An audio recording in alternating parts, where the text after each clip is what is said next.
Good morning students. आज का हमारा टॉपिक है स्टोक लॉ। देखो, स्टोक लॉ को एक्सप्लेन करने से पहले हमें पता है जब भी हम कोई विस्कस मीडियम लेते हैं, ठीक है, मतलब या कोई भी फ्लूइड लेते हैं तो उसके अंदर एक नया कंसेप्ट हमारा डेट इज़ द विस्कोसिटी वो इंट्रोड्यूस हो जाता है। कंडीशन क्या है, भी फ्लूइड आपका क्या होना चाहिए, मोशन में होना चाहिए। ओके, लेट कर लेते हैं यहाँ, जैसे कि यहाँ पे हमने कोई फ्लूइड लिया हुआ है, ठीक है। तो अब जैसे कोई भी बॉडी है, जैसे कि कोई स्फेरिकल शेप की बॉडी है, हम उसको यहाँ पे लेके आ रहे हैं इस विस्कस मीडियम के अंदर, ठीक है। मान लेते हैं वो यहाँ पे आ चुकी है हमारे मोशंस के साथ। तो देखो, जो लेयर इस मीडियम को मतलब इस बॉडी को टच करेगी वो लेयर क्या है, उसके पहले तो देखो फ्लूइड कैसे था, रेस्ट में था, ठीक है। अब जैसे कोई स्पेरिकल शेप की बॉडी को हम यहाँ पे लेके आते हैं with in the viscous medium, तो जो भी लेयर्स उस मीडियम की जो लेयर उस बॉडी को टच करेगी तो उनसे क्या है, उसकी वेलोसिटी के ऊपर इफेक्ट पड़ेगा। ओके, लेकिन जो उससे क्या है, उस बॉडी से अवे लेयर है, जैसे कि ये वाली लेयर है, वो तो पहले भी रेस्ट में थी। अब इसका क्या है, इस बॉडी के साथ कोई कांटेक्ट नहीं हुआ है, तो ये लेयर अभी भी क्या रहेगी, रेस्ट में रहेगी। लेकिन जो लेयर्स इसके टच में आ चुकी है ना, तो उनके ऊपर सम इफेक्ट हो जाता है, ठीक है, मतलब वो ड्रैगिंग हो जाती है। तो किसकी वजह से होती है, क्योंकि ऐसा क्यों होता है, देखो जैसे क्या है, देखो मीडियम की डिफरेंट डिफरेंट लेयर्स के बीच में क्या हो गया, अब रिलेटिव मोशन आ गया है। एक आपकी आगे मूव कर रही है तो एक आपकी क्या कर रही है, रेस्ट में है रे। तो इसका मतलब एक ड्रैगिंग फोर्स आपका वहाँ पे आया है जो बॉडी के मोशन को अपोज कर रहा है। अब देखो, यदि यहाँ पे ये विस्कस फोर्स कोई फोर्स, क्योंकि देखो अभी रिलेटिव मोशंस है इनके बीच में, ठीक है, तो अब बॉडी नीचे आ रही है तो उस बॉडी का मोशन अपोज हो रहा है, ठीक है। तो इसकी किसकी वजह से हो रहा है, क्योंकि वहाँ पे एक ड्रैगिंग फोर्स आपका अप्लाई हो चुका है ऑब्जेक्ट के ऊपर जो कि उसके मोशन को अपोज कर रहा है, ठीक है। तो जैसे जैसे क्या है, आप इस बॉडी की वेलोसिटी नीचे की तरफ बढ़ाते जाओगे, वो ड्रैगिंग का फोर्स आपका उतना ही उस ऑब्जेक्ट के ऊपर बढ़ता रहेगा, ठीक है। तो स्टोक ने क्या किया, उस जो ड्रैगिंग फोर्स आया है उस फोर्स का नाम उस कैलकुलेट किया और उसको ही हमने बाद में बोल दिया था it is the stock law.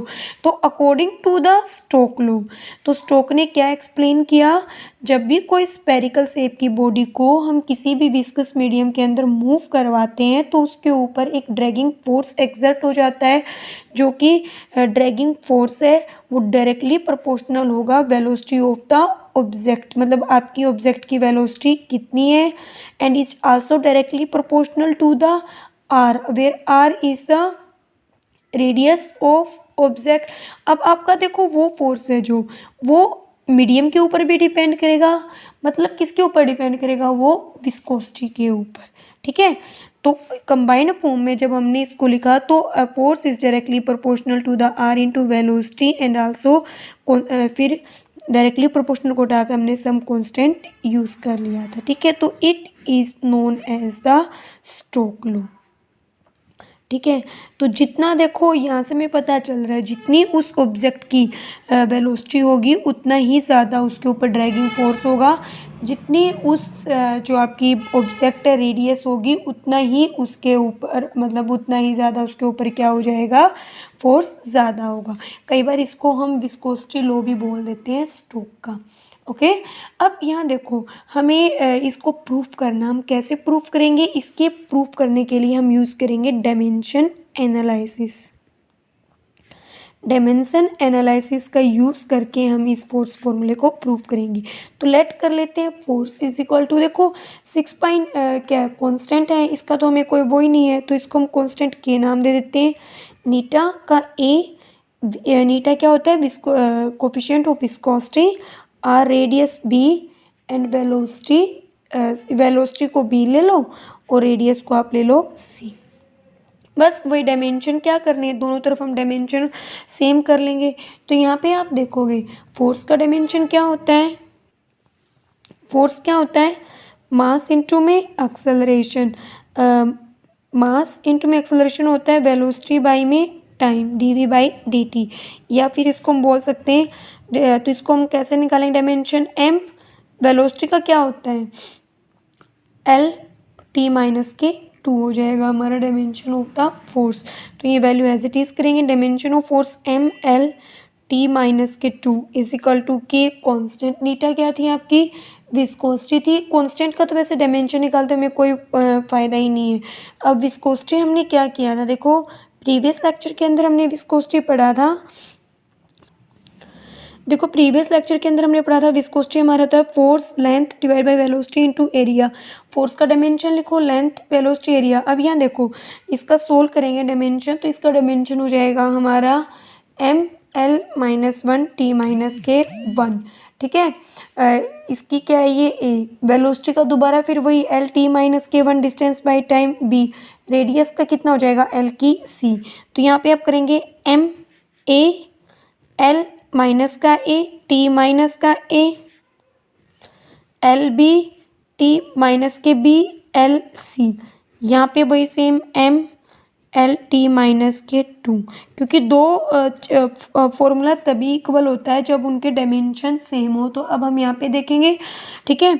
तो यहाँ से देखो एम की power A as it is, L की कितनी पावर माइनस का ए, यहाँ पे कितनी है एल की बी, सेम है तो पावर भी सेम हो जाएगा, टी माइनस और सी भी है एल की सी प्लस का सी, और टी माइनस का ए माइनस का बी, तो यहाँ पे एम एल टी माइनस का 2।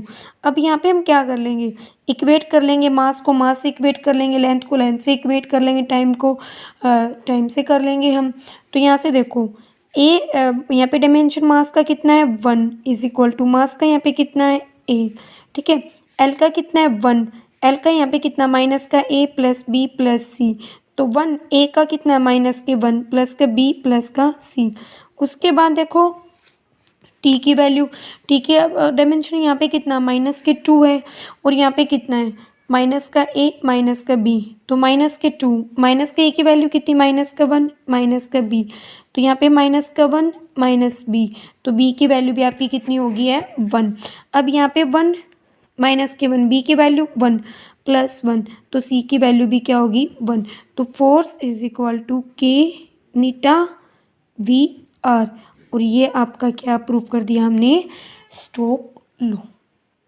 ओके, मैं दोबारा रिपीट कर रही हूँ, स्टोक लॉ क्या होता है एक्चुअली। स्टोक लॉ जब हम किसी स्पेरिकल बॉडी को किसी विस्कस मीडियम के अंदर मूव करवाते हैं तो मीडियम उसके ऊपर एक ड्रैगिंग फोर्स एक्सर्ट करता है, और उस फोर्स को हम बोलते हैं स्टोक लॉ, ठीक है। मतलब जैसे जैसे क्या है वो ऑब्जेक्ट नीचे की तरफ मूव करती रहेगी, उतना ही जो ये मीडियम है इसकी जो लेयर्स हैं उसके ऊपर फोर्स को अप्लाई करते रहेंगे, ठीक है। तो इसका जो इम्पोर्टेंस क्या है, this law is used in determination of electronic charge. यदि चार्ज को हमें फाइंड आउट करना है तो एक एक्सपेरिमेंट होता है मिलीकन्स, तो उसकी हेल्प लेकर के हम इस लॉ का यूज करके उसके ऊपर चार्ज फाइंड आउट करते हैं। Next for the formation of cloud, और उसके बाद यही जो लॉ है हमें उस सम जैसे कि कंसेप्ट होते जैसे कि पैरासूट की हेल्प से कोई मैन है जो नीचे की ओर आ रहा है, तो उसको भी हम इस लॉ की हेल्प से एक्सप्लेन कर सकते हैं।